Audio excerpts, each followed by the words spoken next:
Subscribe करिए हमारे channel target UP TET CTET को और बेल आइकन को दबाइए। हेलो दोस्तों, मैं आनंद स्वागत करता हूं आप सभी का आपके अपने channel target UP TET CTET में और ऐप अस्तित्व अकेडमी में। दोस्तों, आपके डीएलएड सेकंड सेमेस्टर के गणित विषय की अगर हम बात करें तो गणित विषय में आपको लगातार मैं प्रैक्टिस करा रहा हूं, जिससे जो है आप अपने एग्जाम में बहुत अच्छा परफॉर्म करके आए और लगातार आप लोग मांग भी कर रहे हैं। जैसे सेकंड सेमेस्टर राजन सीरीज मैंने पूरा पढ़ा दिया था और उसके बाद लघुत्तरी प्रश्न रह गए थे, तो लघुत्तरी की भी आपने मांग की, तो लघुत्तरी भी मैंने पूरा कंप्लीट कराया। इसी तरीके से पवन सीरीज में है, ये जो आपकी नई पवन सीरीज है 2025 संस्करण की, इसमें देखिए आपको बहुविकल्पी और अति लघुत्तरीय प्रश्न मैंने करा दिया है और आप लोग लगातार लघुत्तरीय प्रश्नों को भी पढ़ने का, यहाँ पे कराए जाने का इस प्रकार से मांग कर रहे थे। तो अब यहाँ पे आज की क्लास से देखिए बहुत ही महत्वपूर्ण है, दो नंबर के 7 प्रश्न पूछे जाते हैं। 14 नंबर 25 में से 14 नंबर जो है आपका यहीं से पूछा जाता है। तो बहुत महत्वपूर्ण प्रश्न भी हैं और बहुत इंपॉर्टेंट आपके लिए हो भी जाता है, क्योंकि इसके बिना तो बिल्कुल भी काम नहीं चलने वाला है आप लोग का। तो बहुत ध्यान दीजिएगा यहाँ पे, ताकि आप लोग अच्छा स्कोर कर पाए। यही आपको वो पोर्शन है जो 25 में 25 स्कोर कराएगा। बाकी एक एक नंबर के बहुविकल्पी अति लघुत्तरी तो आप लोग कर ही लोगे।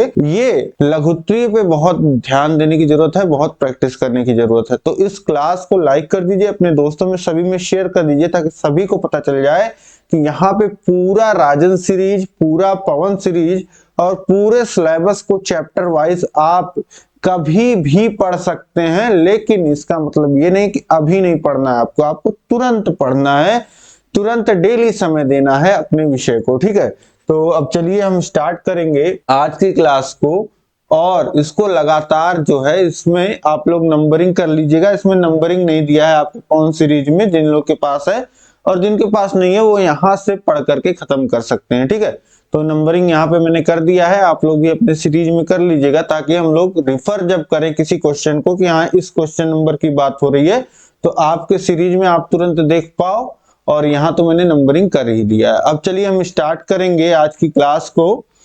तो देखिए यहाँ पे प्रश्न संख्या 1 है, लघुत्तम समापवर्ती किसे कहते हैं। अब लघुत्तम समापवर्ती में 3 शब्द छुपे हुए हैं। सबसे पहले, सबसे पीछे यहां से हम स्टार्ट करते हैं। अपवर्त्य, अपवर्त्य मतलब होता है गुणज, मल्टीपल। जैसे 2 के गुणज क्या होता है, 2, 4, 6, 8, 10, ये क्या है, 2 के गुणज हैं, 2 के मल्टीपल हैं। इसी तरीके से समापवर्त्य क्या हो जाएगा, समापवर्त्य में किसी 2 संख्याओं की बात की जाएगी। जैसे 2 और 4 के गुणज में कॉमन क्या है, 4, 8 और 12, ये 2 और 4 दोनों के मल्टीपल, दोनों के गुणज में आते हैं, तो इनको हम क्या कहेंगे, 2 और 4 के समापवर्त्य। और सबसे छोटे की अगर बात की जाए तो 4 हो जाएगा। 2 और 4 का लासा आप निकालोगे तो आपको क्या मिल जाएगा, 4 मिल जाएगा। यहाँ पे देखिए, वह छोटी से छोटी संख्या बीजीय अक्षर व व्यंजक जो 2 या 2 से अधिक दी गई संख्याओं बीजीय अक्षरों व व्यंजकों में से प्रत्येक के द्वारा पूर्णतया विभाजित हो जाए, दिए हुए व्यंजक अथवा संख्या का लघुत्तम समापवर्त्य कहलाता है। जैसे समझिए, जो एग्जाम्पल मैंने आपको दिया, जैसे 2 है तो 2 के गुणज क्या है, 2 है, 4 है, 6 है, 8 है, 10 है, 12 है, 14 है, 16 है। इसी तरीके से 4 के गुणज क्या है, 4 का गुणज 4 खुद है, 8 है, 12 है, 16 है, 20 है, 24 है, इस तरीके से। अब ये 2 के गुणज हो गए, 2 के अपवर्त्य, और ये 4 के अपवर्त्य हो गए। अब 2 और 4 का समापवर्त्य अगर लिखा जाए, 2 और 4 का समापवर्त्य, तो क्या हो जाएगा, जो इसके अपवर्त्यों में भी जो संख्या आई हो और जो यहाँ भी आई हो, तो यहाँ आप देख पा रहे हैं 4 यहाँ भी है, यहाँ भी है, तो 4 समापवर्त्य हो गया। इस तरीके से 8 यहाँ है, यहाँ भी है, तो 8 भी समापवर्त्य हो जाएगा। और 12 जो हो जाएगा यह भी समापवर्त्य हो जाएगा। इसी तरीके से 16, 20, 24 ये सब क्या होंगे, ये 2 और 4 के समापवर्त्य कहलाएंगे। और लघुत्तम समापवर्त्य कौन कहलाएगा, वो कहलाएगा जो सबसे छोटा समापवर्त्य होगा। तो सबसे छोटा क्या है, 4 है यहाँ पे, तो इनका एलसीएम 2 और 4 का लासा क्या हो जाएगा, 4 हो जाएगा। ठीक, लघुत्तम समापवर्त हो जाएगा 4। तो अब आप समझ गए कि किन्हीं दो दी गई संख्याओं का लघुत्तम समापवर्त क्या होता है। अब इसके बाद नेक्स्ट प्रश्न आप देखिए, अगला प्रश्न है प्रश्न संख्या 2, महत्तम समापवर्त से आपका क्या तात्पर्य है। तो वैसे ही बिल्कुल जैसे यहाँ पे आपने देखा, तो उस बड़ी से बड़ी संख्या को जो प्रत्येक संख्या को पूर्णतया विभाजित कर दे, दी हुई संख्याओं का महत्तम समापवर्त कहते हैं। जैसे अब आप समझिए कि आपके पास संख्या जो है 24 और 32, ये दो संख्याएं हैं आपके पास, ठीक। ये समझिए, अब इनके एग्जाम्पल से समझिएगा, लेकिन जैसे आपने लघुत्तम समापवर्त्य को तोड़ करके देखा, ये समापवर्त्य नहीं होता है। सबसे पहले तो यहाँ पे एक गलती है, ये समापवर्तक होता है। यहाँ पे इस प्रश्न में ही गलती है, महत्तम समापवर्तक। तो यहाँ हिंदी लिखने में त्रुटि है, ठीक है। प्रश्न में आपके सीरीज में ही गलती दिया है, महत्तम समापवर्तक होता है। देखिए यहाँ पे अपवर्तक होता है। अपवर्तक मतलब क्या होता है, भाजक, विभाजक, डिवीजर जिसे बोलते हैं इंग्लिश में। तो अब 24 के डिवीजर क्या क्या होते हैं। 24 का डिवीजर देखिए, 24 तो 1 से कट जाता है, 1 से तो सभी संख्या कट जाती है, तो 1 को छोड़ दीजिए, 2 से कट जाता है, 4 से कट जाता है, 6 से कट जाता है, 8 से कट जाता है, 12 से कट जाता है और खुद 24 से कटता है। इसी तरीके से 32 के अपवर्तक अगर हम लिखें यहाँ पे, तो 32 2 से कटेगा, 4 से कटेगा, 6 से नहीं कटेगा, 8 से कटेगा, 16 से कटेगा और खुद 32 से कटेगा। तो ये हो गए आपके 24 और 32 के अपवर्तक, मतलब कि वे संख्याएं जो 24 को डिवाइड करती हैं, यहाँ पे लिखी गई हैं, और यहाँ पे लिखा गया है वे संख्याएं जो 32 को पूरा पूरा डिवाइड करती। अब समझिए कि आप समझ गए कि अपवर्तक क्या होता है, ठीक। तो इस समापवर्तक में अपवर्तक आप समझ गए क्या होता है। अब आपको सम का मतलब क्या होता है, समान। तो दोनों में जो अगर दो संख्याएं दी गई हैं, तो दोनों संख्याओं में क्या अपवर्तक कॉमन है, उसी को कहा जाएगा समापवर्तक। तो अगर यहाँ पे 24 और 32 का समापवर्तक आपको लिखना हो, तो आप क्या लिखेंगे, आप लिखेंगे, देखिए 2 यहाँ भी है, यहाँ भी है, ठीक। तो 2, 4 और 8, और इसके बाद देखिए कुछ कॉमन है, 12 और 24 यहाँ आ रहा है, 16 और 32 नहीं। तो ये हो जाएगा 24 के समापवर्तक, मतलब वे संख्याएं जो 24 और 32 दोनों को विभाजित कर रही हैं। अब महत्तम का मतलब क्या होता है, महत्तम का मतलब होता है बड़े से बड़ा, ठीक। तो महत्तम का मतलब हो गया बड़े से बड़ा। तो इन यहाँ जो समापवर्तक हैं 24 और 32 के, 3 संख्याएं हैं, इसमें सबसे बड़ी संख्या कौन सी है, 8। तो ये 8 हो जाएगा महत्तम समापवर्तक, यानी कि जिसे बोलते हैं हाईएस्ट कॉमन फैक्टर, HCF, या हिंदी में बोल देते हैं मासा। तो वो कितना हो जाएगा, 8, ठीक। तो इस तरीके से 24 और 32 का समापवर्तक आपको मिल गया 8, ठीक। तो यहाँ पे अब आप समझ चुके हैं कि लघुत्तम समापवर्त्य क्या होता है और महत्तम समापवर्तक क्या होता है, और निकालना भी आगे आप देख लेंगे तो वो भी आपकी प्रैक्टिस हो जाएगी। ये तो आपने मैनुअली करके देखा है, ठीक। और यहीं पे अगर निकालना हो 24 और 32 का मासा, तो कैसे निकाल सकते हैं, जैसे देखिए 2 से भाग देंगे 12 हो गया, और ये 16 हो गया, फिर 2 से भाग देंगे तो 6 और 8, ठीक। फिर 2 से भाग देंगे तो 3 और 4। अब देखिए इसके बाद दोनों संख्याओं में किसी एक संख्या से भाग नहीं जा रहा है, ठीक है। तो इसलिए 2 दूनी 4, दूनी 8, 8 मासा हो गया। तो इस तरीके से ये मासा आप निकाल लेते हो इस तरीके से। तो अब आपका कॉन्सेप्ट क्लियर हो गया। देखिए पहले ही आपका क्लास है लघुत्तम, जो आपका लघुत्तरी प्रश्नों का पहली ही क्लास है, और पहला ही कॉन्सेप्ट जो आपका क्लियर हो रहा है वह हो रहा है कि लासा और मासा होते क्या हैं, ठीक। तो अब जो भी प्रश्न आएंगे, अब निकालना आपके लिए और आसान हो जाएगा, और आपकी समझ जो हो जाएगी वो और अच्छी यहाँ पे हो गई होगी, और अच्छी कर देते हैं। देखिए अगले प्रश्न से, लघुत्तम समापवर्त्य ज्ञात करने की विधियों का वर्णन कीजिए। तो लघुत्तम समापवर्त्य किन विधियों से निकाला जाता है, तो 2 विधियों से निकाला जाता है। पहला होता है आपका गुणनखंड विधि द्वारा। गुणनखंड विधि में हम क्या करते हैं, देखिए आपको पता है अभाज्य संख्याएं क्या होती हैं, जो खुद से या एक से कटती हैं और किसी अन्य संख्या से पूरा पूरा विभाजित नहीं होती हैं, वो कहलाती हैं अभाज्य संख्याएं। जैसे 2 हो गया आपका, 3 हो गया, 5 हो गया, फिर 7 हो गया, 11 हो गया। ठीक, तो ये क्या होती हैं? आपकी अभाज्य संख्याएं होती हैं। तो हम जो भी संख्या हमारे पास आता है उस संख्या को हम अभाज्य संख्या में तोड़ लेते हैं, मतलब उन संख्याओं के गुणे के रूप में लिख लेते हैं।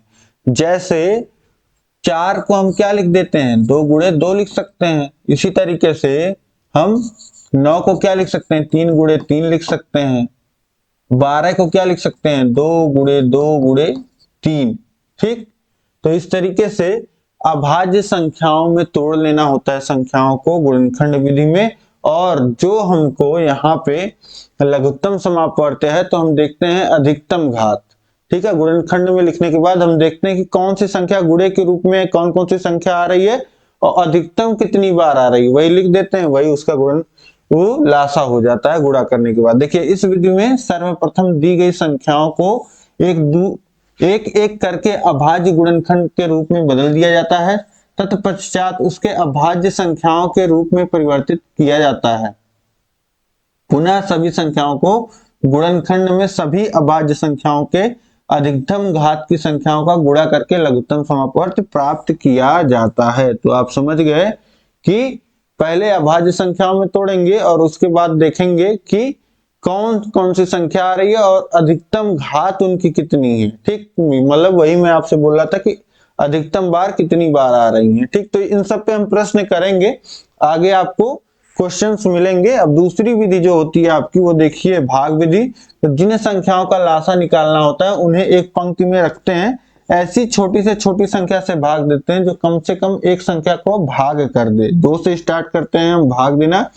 इसमें क्या हुआ कि जिन भी संख्याओं का लासा निकालना है उनको लिख लीजिए और जैसे भाग देते हैं वैसे भाग दीजिए और सबसे छोटी संख्या से शुरू करिए। अब उसके बाद देखिए जो संख्या या संख्याएं उस संख्या से भाज्य हैं उनका भागफल और जो अभाज्य हैं उनको जैसे का तैसा उसके नीचे पंक्ति में लिख देते हैं। ठीक, अब इसके बाद अगला स्टेप देखिए क्या करते हैं।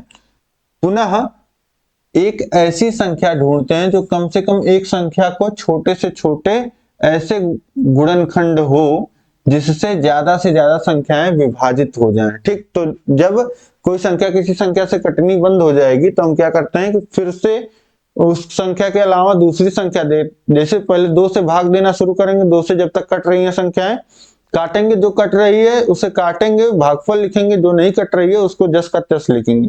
उसके बाद जब 2 से कोई संख्या कटनी बंद हो जाएगी, कोई सी नहीं कटेगी, तब 3 से भाग देना शुरू करेंगे। तो इसके बाद फिर तीसरे स्टेप में बताए नियमानुसार लिखते हैं। उसके बाद देखिए यह क्रिया तब तक करते हैं जब तक कि पंक्ति में सब संख्याओं के नीचे 1 ना आ जाए। ठीक, फिर समस्त गुणनखंडों को गुणा करके लासा ज्ञात कर लेते हैं। तो ये 2 विधियां हो गई आपका लघुत्तम समापवर्त्य निकालने की। ठीक, तो इस तरीके से ये आप समझ गए अभी और इस पे आधारित प्रश्न अभी हम करेंगे।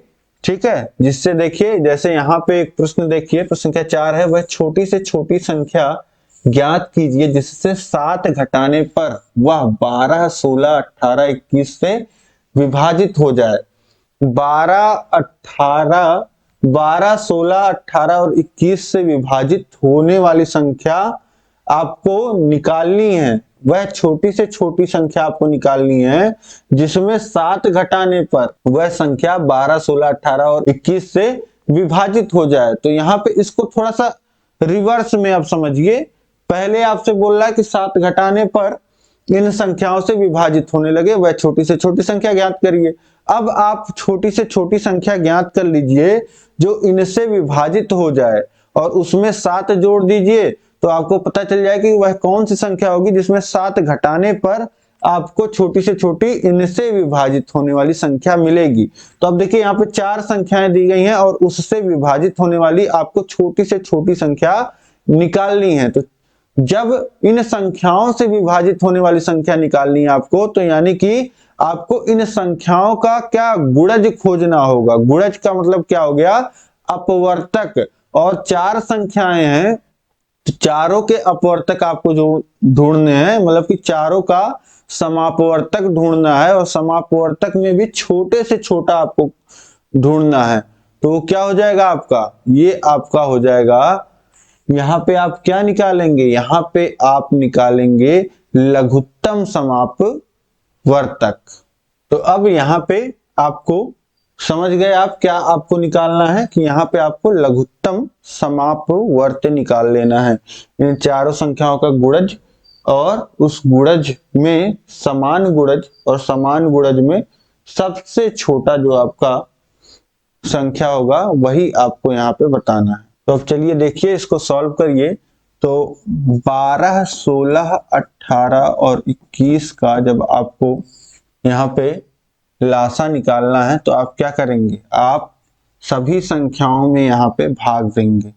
सबसे पहले देखिए 2 से भाग करते हैं, अगर किसी में जा रहा है तो 2 से भाग करेंगे, 2 से नहीं जा रहा तो 3 से करेंगे। अब देखिए 2 से जा रहा है तो 12 में 6 बार से 12 कट जाएगा, ये 8 बार में कट जाएगा, ये 9 बार में, और 21 नहीं कटेगा, 21 को ऐसे लिख लीजिए। फिर 2 से भाग करेंगे तो हो जाएगा 3, ये हो जाएगा 4 और 9 नहीं कटेगा, 9 लिख लीजिए 21। फिर 2 से भाग करिए, ये हो जाएगा 3, ये हो जाएगा 2 और ये 9 और ये 21।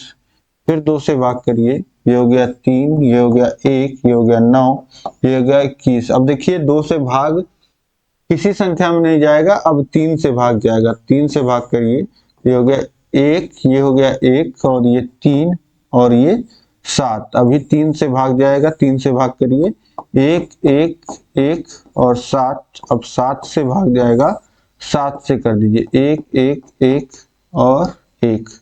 अब जब आप लासा लिखोगे, लोवेस्ट कॉमन मल्टीपल, तो इन सभी का गुणा कर लीजिए। देखिए 2 का 4 बार गुणा है तो 2 के घाते 4 लिख लीजिए, गुणे 3 के घाते 2 गुणे 7, एक बार है 7 लिख लीजिए।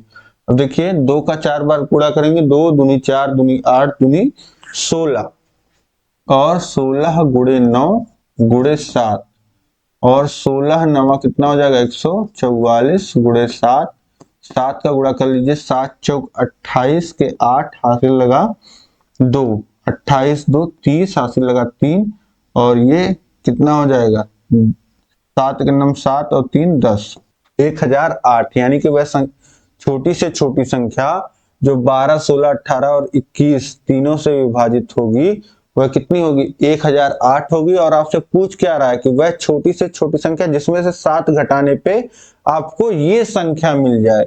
अब इसके जगह आप ये वह छोटी से छोटी संख्या जो 12, 16, 18 और 20 से विभाजित होती है वह क्या होगी, 1008 होगी। और वह संख्या जिसमें से 7 घटाने पर आपको ये संख्या मिले तो इसमें 7 जोड़ दीजिए, आपको वह संख्या मिल जाएगी। तो वो संख्या क्या हो जाएगी, 1015। ठीक है, तो ये आपका उत्तर हो जाएगा 1015 वह संख्या होगी जिसमें से 7 घटाने पे आपको वह संख्या मिलेगी जो 12, 16, 18 और 21 से पूरा डिवाइड होने वाली छोटी से छोटी संख्या होगी। ठीक, तो इस तरीके से बहुत ही अच्छे ढंग से यहाँ पे आप समझ गए इस प्रश्न को। अब इसके बाद देखिए अगला प्रश्न है, प्रश्न संख्या 5, 671, 781, 1441 का भाग विधि से मासा ज्ञात कीजिए। तो 671, 781 और 1441 ये है। तो पहली जो 2 छोटी संख्याएं हैं उसमें से सबसे छोटी संख्या से हम उससे बड़ी वाली संख्या से में भाग करेंगे, क्योंकि भाग विधि से निकालना है। तो पहले इन दोनों यहाँ पे इस तरीके से जब भाग करेंगे तो इन दोनों का मासा निकल आएगा। कैसे, देखिए 671 से 781 में भाग करेंगे तो एक ही बार जाएगा, क्योंकि इतनी बड़ी संख्या है नहीं। तो ये हो जाएगा 671 और ये आ जाएगा 0 1 1 110। अब 110 आपका शेष रह गया और हम भाग किससे कर रहे थे, 671 से। ठीक, अब तो हम क्या करेंगे, ये जो शेष आया है उससे भाग करेंगे जिसके द्वारा भाग दिया जा रहा था। तो 671 के द्वारा भाग दिया जा रहा था यहाँ पे, तो 671 में भाग होगा जो शेषफल आया है उससे। अब ये कितनी बार जाएगा, 6 बार जाएगा और ये हो जाएगा 660 और बचेगा कितना 11। अब देखिए फिर से शेषफल बच गया, तो शेषफल जब भी बचेगा तो उसी शेषफल से भाग करना होगा, और भाग किस में करना होगा, उससे पहले वाले भाजक में। ये 110 से भाग दिया जा रहा था, तो 110 से यहाँ पे भाग देंगे तो एक बार में ये, और 10 बार में पूरा पूरा आपका कट जाएगा। तो 10 बार में पूरा पूरा कट गया, तो यही जो आपका 671 और 781 का मासा जो हो गया आपका, वो आपका कितना हो गया, 11। ठीक, ये आपको पता चल गया। अब आपको निकालना, देखिए दो संख्याओं का तो केवल है नहीं, तीन संख्याओं का। तो दो संख्याओं का जो मासा निकल के आया, उस मासा का और इसका आप मासा निकालिए। तो 11 से भाग करेंगे यहाँ पे 1441 में। ठीक, क्योंकि छोटी संख्या है 11, और 11 और 1441 का मासा ले रहे हैं, तो ये हो जाएगा आपका 11 एकिन्नम 11 और 3 ये 34 हो जाएगा, 3 बार जाएगा 33 हो जाएगा, एक और एक फिर एक बार जाएगा, पूरा कट गया। देखिए यहाँ पे, तो यानी कि 111 और ये आपका 11 और 1441 का मासा कितना आ गया, 11 आ गया। यानी कि तीनों संख्याओं का मासा, जब दो संख्याओं का इसका मासा 11 है और 11 और 1441 का भी मासा 11 है, तो यहां से लिख सकते हैं 671, 781 और 1441 का मासा 11 होगा। ठीक, तो इस तरीके से आपने निकाल लिया तीन संख्याओं का मासा। ठीक, तो इस तरीके से आसानी से आप सॉल्व कर लेंगे। अब इसके बाद देखते हैं हम लोग अगला प्रश्न है हमारा, प्रश्न संख्या 6, 12, 9, 25 का लासा ज्ञात कीजिए। 12, 9 और 25 का लासा आपको यहाँ पे निकालना है। तो देखिए 12, 9 और 25 लिख लीजिए और आप भाग कर लीजिए। लासा निकालना है, तो जब तक सभी संख्याएं एक नहीं हो जाएंगी तब तक भाग करते हैं। तो ये 2 से भाग करेंगे, यहाँ हो गया 6, यहाँ 9, यहाँ 25, फिर 2 से भाग करिए तो ये हो जाएगा 3, ये हो गया 9, ये हो गया 25।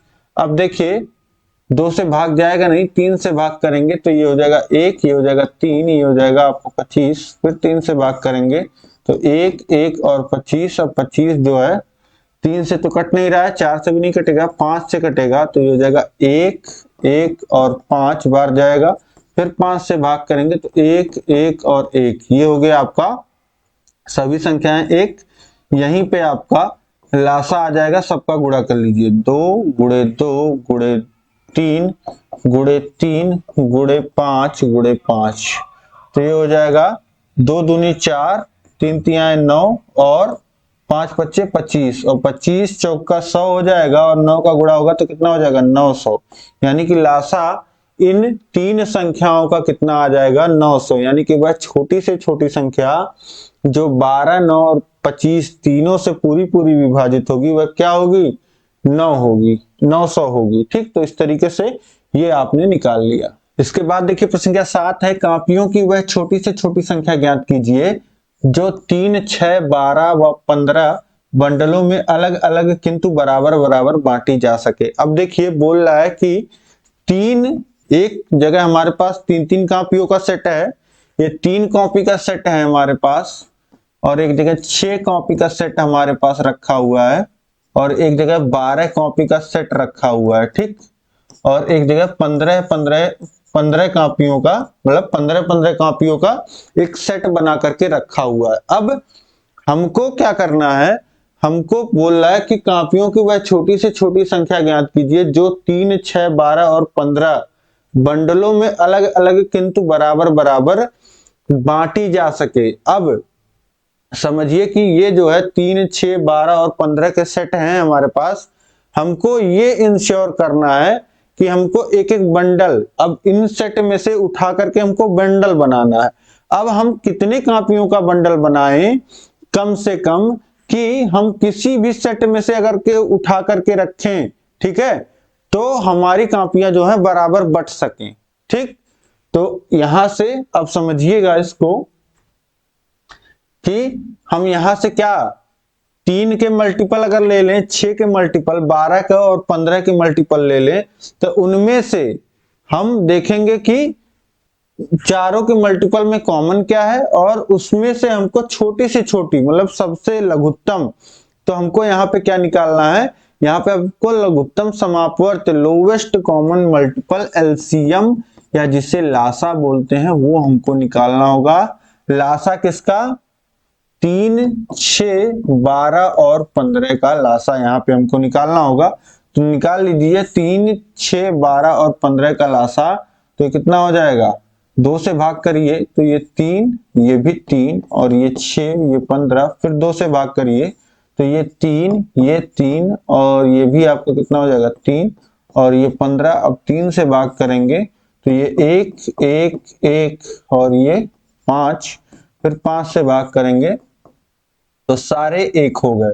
अब इसके बाद लासा कितना आ जाएगा यहाँ से? तो इनका गुणा कर लीजिए जिनसे यहाँ पे भाग गया है। 2 दूनी 4, ये और गुणे 3 और गुणे 5, 4 या 12, 12 25 60, यानी कि 60 कापियों का अगर बंडल बनाया जाए तो उन 60 कापियों में आप देखिए कोई सा भी कॉपी जो हो जाएगा एडजस्ट हो जाएगा नंबर ऑफ। ठीक है, तो इस तरीके से आप कुछ भी यहाँ पे चुन सकेंगे। ठीक है, जिससे जो है कापियां 60 से जैसे 61, 62, 63 नहीं होंगी और उससे कम नहीं रहेंगी, जैसे 59, 58, 57। तो ऐसे में क्या होगी? कापियां जो होंगी बराबर बटेंगी। जैसे 60 कापी आप हर जगह बांटोगे तो किसी भी सेट में से उठा करके रख लोगे कापी। ठीक है, किसी भी 3 वाले सेट में से निकाला आपने तो 20 सेट निकाल लिया तो 60 कापी हो गई। 6 वाले सेट में से निकाला तो 10 सेट निकाल लिया तो आपका 60 हो गया। इसमें से 5 सेट निकाल लिया तो 60 कॉपी हो गई। 15 वाले में से 4 सेट निकाल लिया तो 60 कॉपी हो गई। मतलब आपकी कापियां जो है बराबर बटेंगी। तो इस तरीके से ये आप समझ गए। अब इसके बाद देखते हैं हम लोग। देखिए प्रश्न क्या 8 है, निम्न समीकरण को हल कीजिए। यहाँ पे समीकरण क्या है, ये एक बस आपको सॉल्व करने के लिए इस तरीके से ये एक्सप्रेशन दिया गया है। ठीक, इसमें बस ब्रैकेट्स का इस्तेमाल जो है इस तरीके से होता है। कब ब्रैकेट सॉल्व करना है ये आपको समझना होगा। देखिए बड़ा ब्रैकेट यहाँ पे ओपन हुआ और यहाँ बिल्कुल लास्ट में क्लोज हुआ, तो जो भी चीजें हो रही हैं वो बड़े ब्रैकेट में हो रही हैं। ठीक, और उसके बाद देखिए फिर बड़े ब्रैकेट में क्या हो रहा है? एक धन मझला ब्रैकेट, यहाँ पे आपका मझला ब्रैकेट यहां से यहां तक आ रहा है, आप देख पा रहे हैं। और फिर और कोई ब्रैकेट नहीं है, छोटा ब्रैकेट है ही नहीं। तो अब सबसे पहले हम क्या करते हैं? सबसे पहले हम सॉल्व करते हैं छोटे ब्रैकेट को, फिर मझले ब्रैकेट को, फिर बड़े ब्रैकेट को। और इन ब्रैकेट्स में फिर क्या प्रियोरिटी रखते हैं हम? गुणा, भाग, जोड़, घटाना। इस तरीके से जो है गुणा और भाग में कोई भी एक साथ, और जोड़ घटाना को भी एक साथ, जो भी आपको पहले समझ में आया सॉल्व कर सकते हैं। अब यहाँ पे देखिए छोटा ब्रैकेट तो है नहीं, तो मझले ब्रैकेट को सॉल्व करेंगे फिर बड़े ब्रैकेट को। तो मझले ब्रैकेट में देखिए क्या हो रहा है? 2 धन 3 माइनस 1, तो ये क्या हो जाएगा आपका? 2 धन 3 5 हो जाएगा, माइनस 1, फिर मझला ब्रैकेट बंद, फिर बड़ा ब्रैकेट बंद। बड़ा ब्रैकेट, अब देखिए बड़े ब्रैकेट में तब तक आप कुछ नहीं करेंगे जब तक आप मझले ब्रैकेट को सॉल्व नहीं कर लेंगे। 5 में से 1 घटा 4 बच गया, और 4 ब्रैकेट में ऐसे 4 लिखा हो। ठीक, तो अब इसमें 4 में तो कुछ आपस में होगा नहीं, तो इसीलिए ब्रैकेट हटा देंगे। अगर बाहर प्लस है तो प्लस का गुणा होगा तो 4 में कोई फर्क नहीं पड़ेगा। अगर माइनस होता तो माइनस से गुणा होता तो माइनस 4 हो जाता।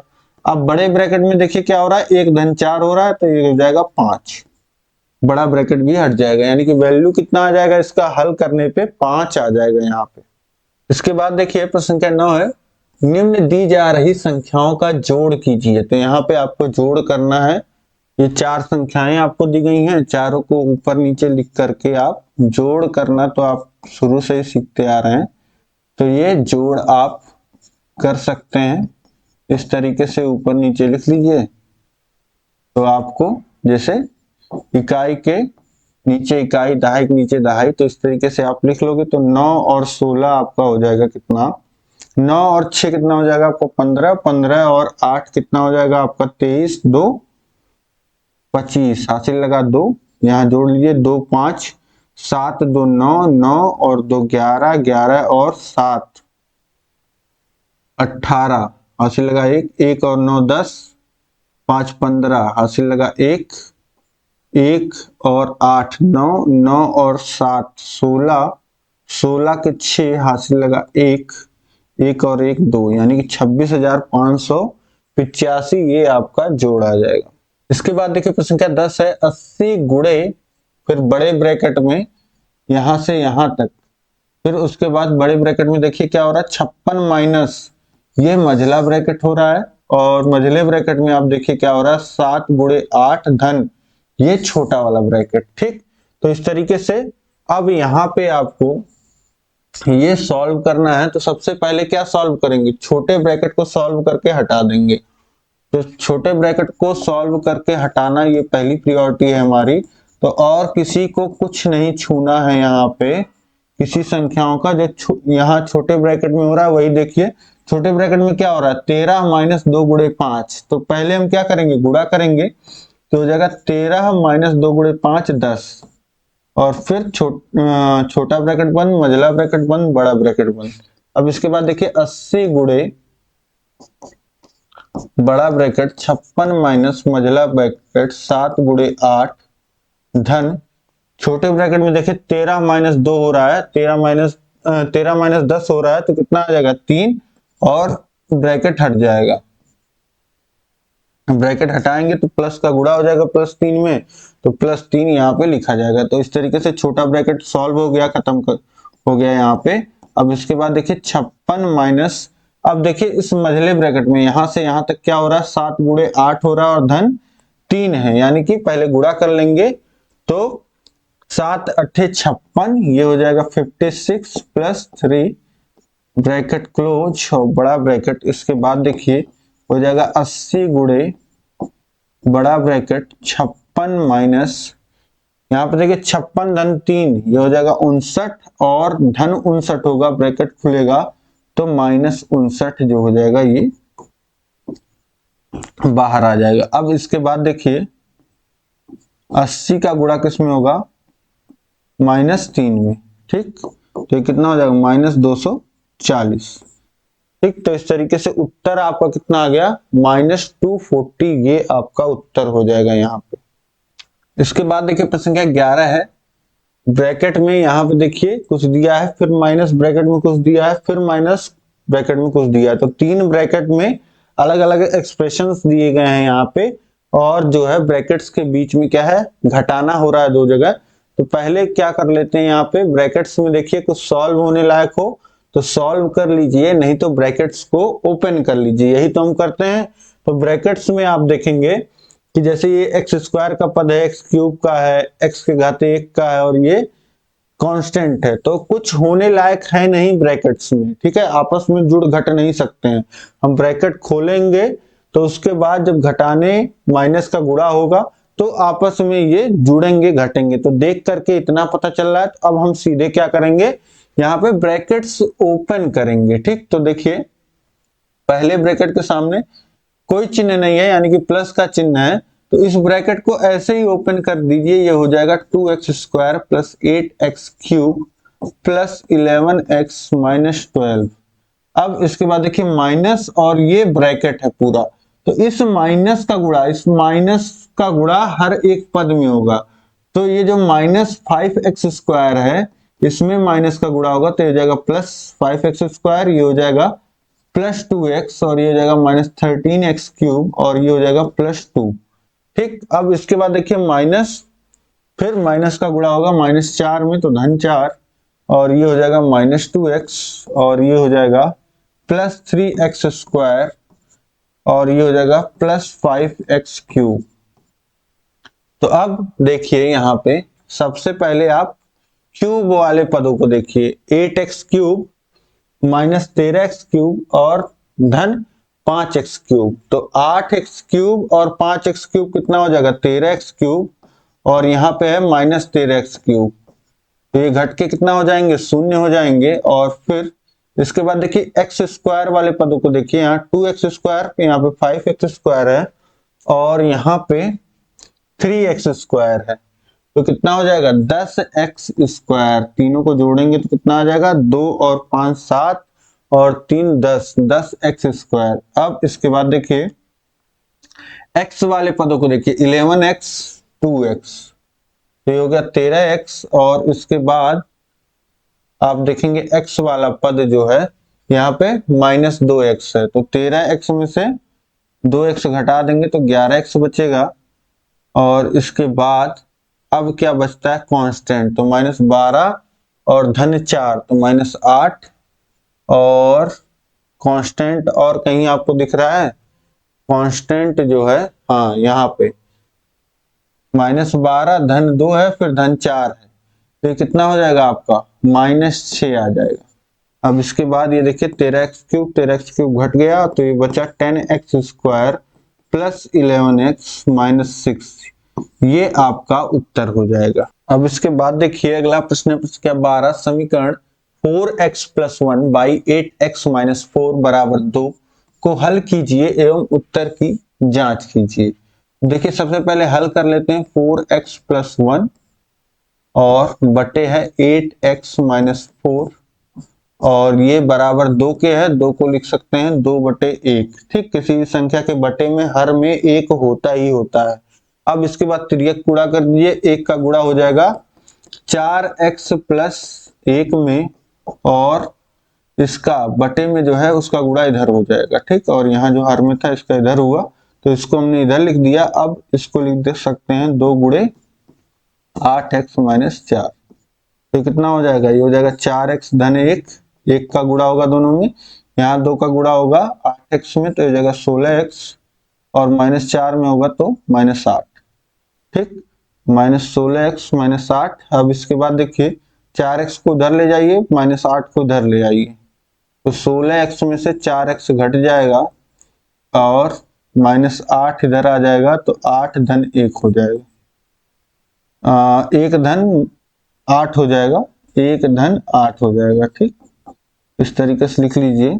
ठीक, -4x को उधर ले जाएंगे तो 16x - 4x लिखाएगा, और -8 को उधर ले आएंगे तो 1 - 8 लिखाएगा, और ये हो गया आपका 16x में से 4x घट जाएगा तो 12x = 9, और x बराबर कितना हो जाएगा 9/12, यानी कि 3 से ऊपर नीचे काट दीजिए तो 3/4। x का मान आ गया आपका 3/4।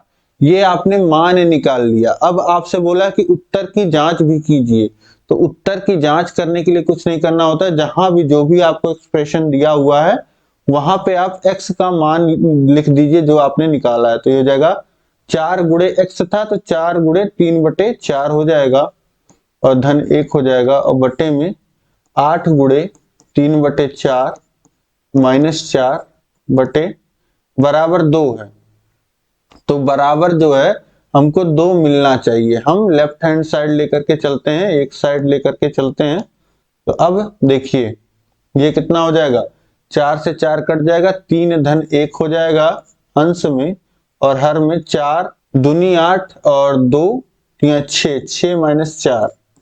अब इसके बाद देखिए 3 - 1 4 हो जाएगा, और 6 - 4 2 हो जाएगा, 4/2 मान कितना आ जाएगा 2, यानी कि वैल्यू 2 आ गई, जो कि बराबर है आपके दाएं पक्ष के, राइट हैंड साइड के, यानी कि x का मान जो हमने निकाला वो हमने बाएं पक्ष में रखा, तो हमको इसका जो मान है वह दाएं पक्ष के बराबर मिल गया। तो इस तरीके से यह सिद्ध होता है कि जो x का मान हमने निकाला वह सही निकाला है। इसके बाद देखिए प्रश्न संख्या 13 है x + 4y का whole cube minus x - 4y का होल क्यूब सरल कीजिए। तो यहाँ पे दो फॉर्मूले आपको पता होने चाहिए, एक होता है a + b का होल क्यूब, जो कि होता है a³ + b³ + 3ab ब्रैकेट में a + b, और दूसरा आपको फॉर्मूला पता होना चाहिए a - b का होल क्यूब का।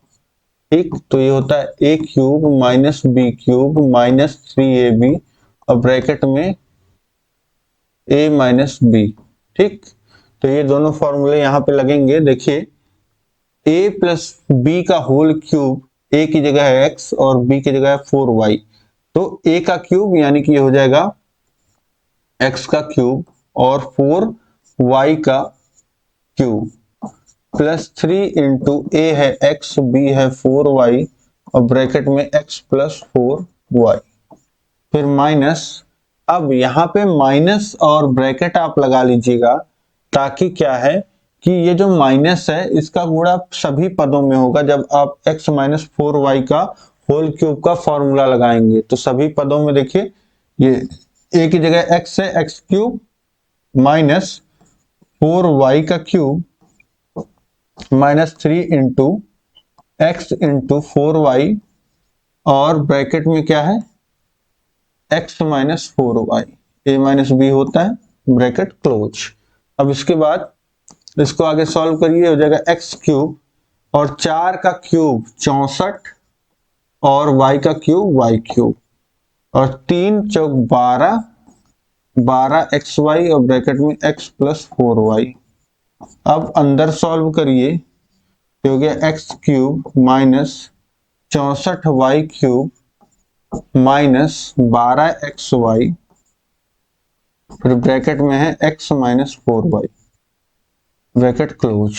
अब इसके बाद देखिए यहाँ पे सॉल्व क्या करना है आपको यहाँ पे इन दोनों पदों में तो कुछ नहीं सॉल्व करना है, यहाँ पे आपको गुणा कर लेना है। तो गुणा कर लीजिए, x cube plus 64y cube plus 12xy का गुणा होगा x में, तो ये जगह 12x square y, x square y और 4y में होगा तो 12 चौक 48 और एक्स वाई स्क्वायर।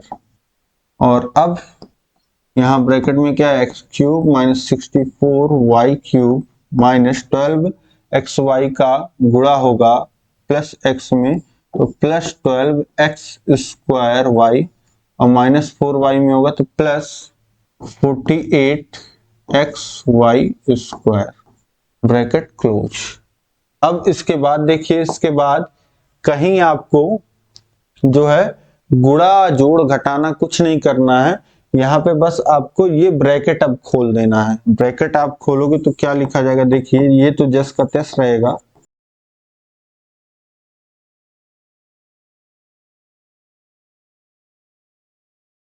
ब्रैकेट खोलोगे तो माइनस का गुणा प्लस एक्स क्यूब में होगा तो जगह माइनस एक्स क्यूब, ये हो जाएगा प्लस 64y क्यूब, ये हो जाएगा प्लस 12x स्क्वायर y और ये हो जाएगा माइनस 48xy स्क्वायर। तो अब देखिए जो समान पद है, एक्स क्यूब का पद यहाँ है, एक्स क्यूब का पद यहाँ है, ये प्लस एक्स क्यूब है माइनस एक्स क्यूब है, तो आपस में ये घट जाएंगे और ये देखिए 64x वाई क्यूब है और यहाँ पे भी प्लस 64x वाई क्यूब है, तो दोनों जुड़ेंगे तो 128 वाई क्यूब हो जाएगा। तो एक्स क्यूब और वाई क्यूब वाले आपके पद खत्म हो गए। अब इसके बाद देखिए एक्स स्क्वायर वाई वाले जो पद हैं, ठीक, दो तरीके के पद हैं, एक्स स्क्वायर वाई और एक्स वाई स्क्वायर, ठीक। तो एक्स स्क्वायर वाई वाला जो पद है यहाँ पे देखिए 12x स्क्वायर वाई है और यहाँ पे भी प्लस 12x स्क्वायर वाई है, तो ये हो जाएगा 24x स्क्वायर वाई और ये देखिए 48x वाई स्क्वायर है, ये माइनस 48x वाई स्क्वायर है, तो दोनों घट जाएंगे। और इस तरीके से सभी पद जो है आपने यहाँ पे कर लिए। देखिए अब कोई पद बचा नहीं है, ये दो पद आपके बचे हैं बस, ठीक है। तो इस तरीके से आपका उत्तर यही हो जाएगा 128y cube plus 24x square Y. इसके बाद देखिए प्रश्न संख्या 14 है, x इंटू ब्रैकेट में y प्लस जेड बराबर x into y plus x into z को सत्यापित कीजिए, जहां x बराबर इतना है, y बराबर 9/2 है, z बराबर 2/3 है।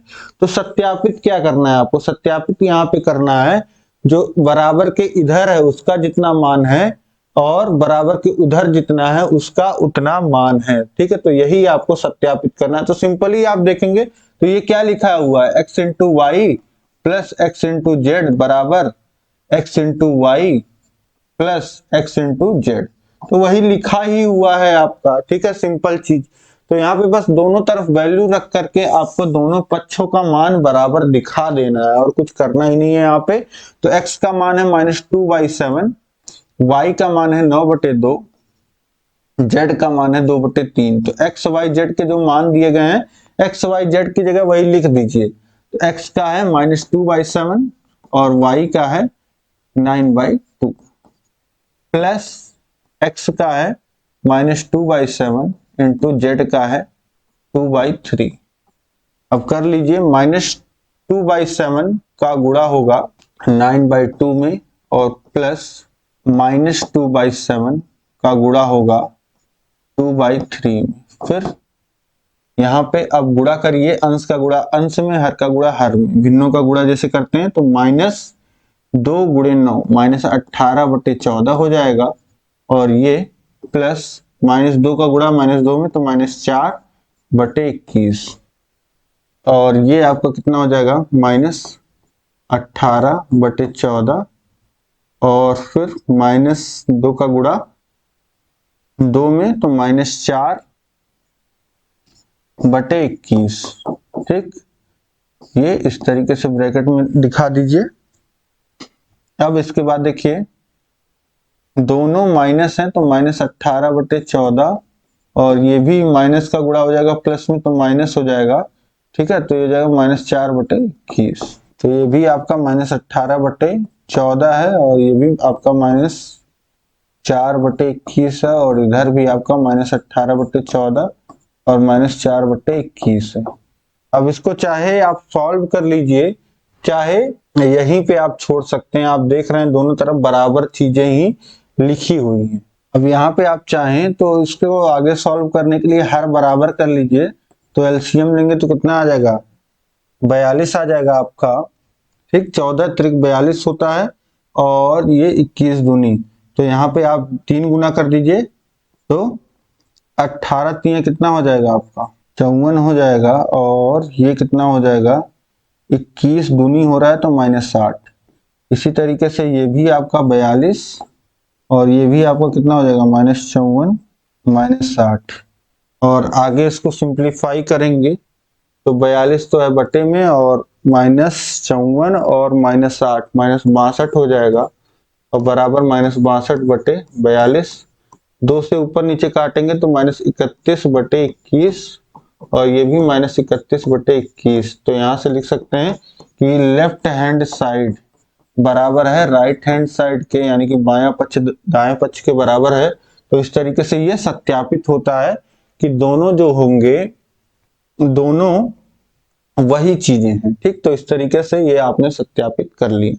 अब इसके बाद देखिए प्रश्न 15 है, संख्या एवं संख्यांक को समझाइए। तो संख्या कितनी वस्तुएं हैं का जिससे ज्ञान होता है उसे हम संख्या कहते हैं। जैसे आपके क्लास में 40 लोग हैं, ठीक, तो इससे हम क्या बोलेंगे, ये है आपकी क्लास की संख्या, ये गिनती बता रही है। और संख्यांक क्या है, संख्यांक मैंने 4 और 0 लिख दिया, ये आपका संख्यांक है। ठीक, इसी तरीके से हिंदी में अगर हम लिखें तो ये 4 और 0 क्या है, ये भी संख्यांक है, ये भी 40 को दिखा रहा है, ये भी 40 को दिखा रहा है। ठीक है, और रोमन भाषा में अगर लिख दें, जैसे रोमन में 10 को क्या लिखते हैं, एक्स लिखते हैं।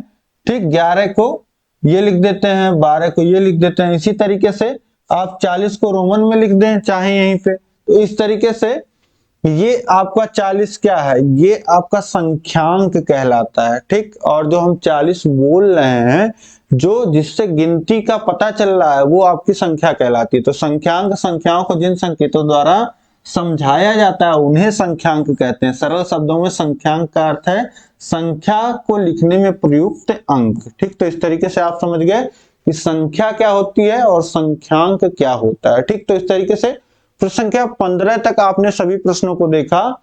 किसी प्रश्न में आपको कोई दिक्कत नहीं होगी उम्मीद है, और कोई दिक्कत होगी तो प्रश्न संख्या के साथ आप कमेंट कर दीजिए कि इस प्रश्न में ये दिक्कत है मुझे। ठीक, और इस क्लास को लाइक कर दीजिए, अपने दोस्तों में सभी में शेयर करिए इस क्लास को, ताकि सभी लोग जुड़ करके बहुत ही अच्छे ढंग से प्रैक्टिस कर पाए। अब आगे और प्रश्न हम देखेंगे आगे की क्लासेस में। नीचे डिस्क्रिप्शन में आपको लिंक मिल जाएगा आगे की क्लासेस का भी। ठीक है, आप जब भी चाहें ये क्लासेस देख सकते हैं। पूरा राजन सीरीज मैंने सॉल्व करा दिया, पूरा सिलेबस पढ़ा दिया है आपको, और पूरा प्रीवियस ईयर क्वेश्चन पेपर करा दिया है। तो इस तरीके से आप लगे रहिए, बस जुटे रहिए। इसी तरीके से सभी विषय आपको पढ़ाए गए हैं, सभी विषयों का लिंक नीचे डिस्क्रिप्शन बॉक्स में दिया गया है। और अगर आप चाहते हैं कम समय में बेहतर ढंग से तैयारी करना, तो आपको हमारे ऐप अस्तित्व अकेडमी का लिंक नीचे दिया गया है, वहां से ऐप को डाउनलोड करिए और कहीं भी कोई भी समस्या आती है तो आपको कांटेक्ट नंबर दिया गया है, नंबर पे कांटेक्ट करिए और आपके जो भी सवाल सुझाव हैं उनको व्हाट्सएप के द्वारा या फिर कॉल के द्वारा आप सुलझा सकते हैं। ठीक, अब हम मिलेंगे नेक्स्ट क्लास में, अगले क्लास में आगे के प्रश्नों को देखेंगे। तब तक ऐसे बने रहिए, चैनल से पढ़ते रहिए। मिलते हैं नेक्स्ट क्लास में। जय हिंद, जय भारत।